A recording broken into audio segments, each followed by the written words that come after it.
nasa range tayo. So matik gagamit tayo ng 30 ampere circuit breaker. So ito para sa non-inverter. So gagamitin natin ito para sa conventional air conditioning, conventional ACU, na ang gamit na freon is R22. Welcome sa aking YouTube channel. Ngayon meron tayong tanong mula sa ating Facebook viewers at ang tanong niya is ano daw ang circuit breaker para sa 2.5 HP na TCL brand yung kanyang aircon.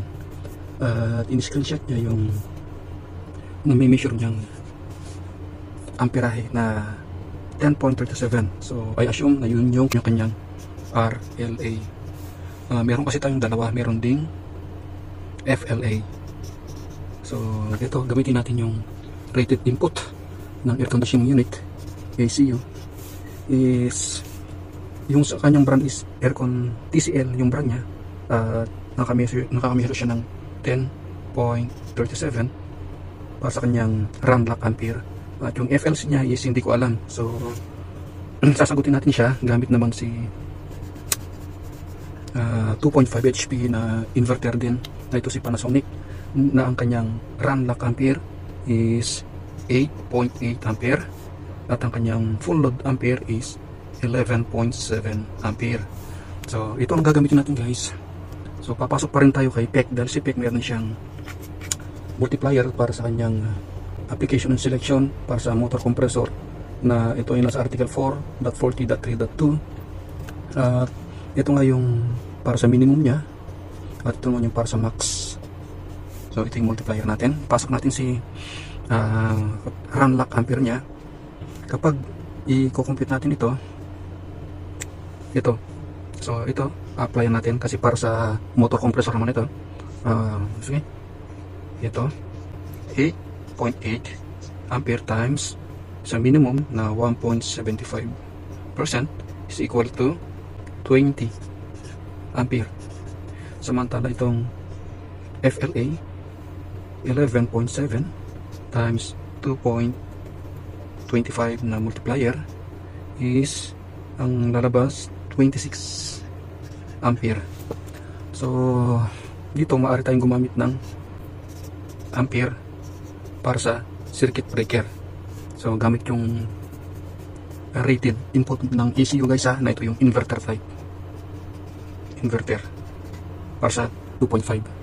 So sa conductor nya maaari tayong gumamit ng number 10 American wire gauge para sa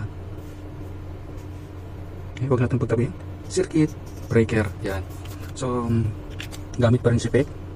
Ang FLC kasi ng 2.5 is wala sa ating table 4.30.14.2 na ito yung full load in ampere single phase alternating current. So wala ito sa PEC, pero meron tayong value para sa 2 HP at 3 HP. At ang value ng 2 HP nila is 12 ampere at ang value ng 3 HP is 17 ampere. Ngayon, rating dito kapag binabasa natin siya, although wala sa PEC, so yung 2.5 natin is gigit na lang tayo dito. So pwede tayong gumamit ng 14 or pwede tayong gumamit ng 15, pero para mas malapit sa 14 tayo. Ayan, so meron na tayo ha.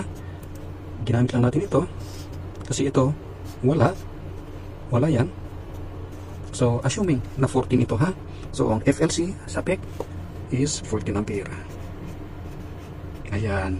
So kaya gumawa tayo sa ACU guys, ito sa ACU kasi ang daming nagko-comment iba daw yung cooling ng air conditioning dito sa given sa mga PEC, sa mga data na galing sa PEC. Ito daw yung electric motor.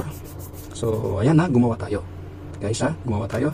So pwede tayong gumamit ng 25 ampere circuit breaker at number 10 American wire gauge gamit yung rated input ni air conditioning unit ng si Panasonic. Ngayon, dito tayo guys. Dito tayo. Ayan. So na-separate na ha. So 14 gamit si minimum 14 times 1.75% o 145 multiplier is equal to 21 ampere.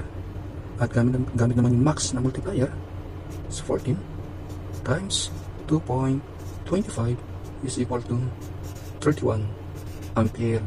So sabi na ito daw ay electric motor. Sa electric motor kasi is mayroong isang multiplier na 250%. So since ang air conditioning unit kasi tayo, so ito yung ginamit ko.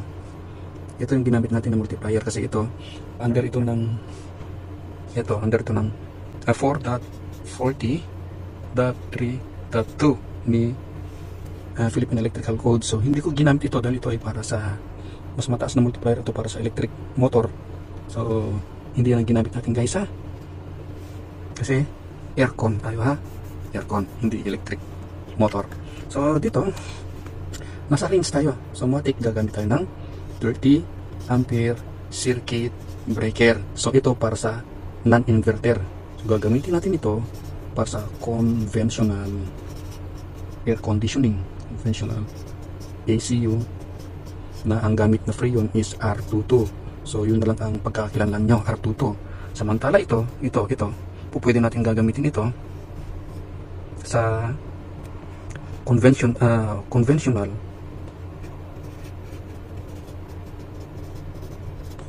na ang refrigerant niya is R410A refrigerant.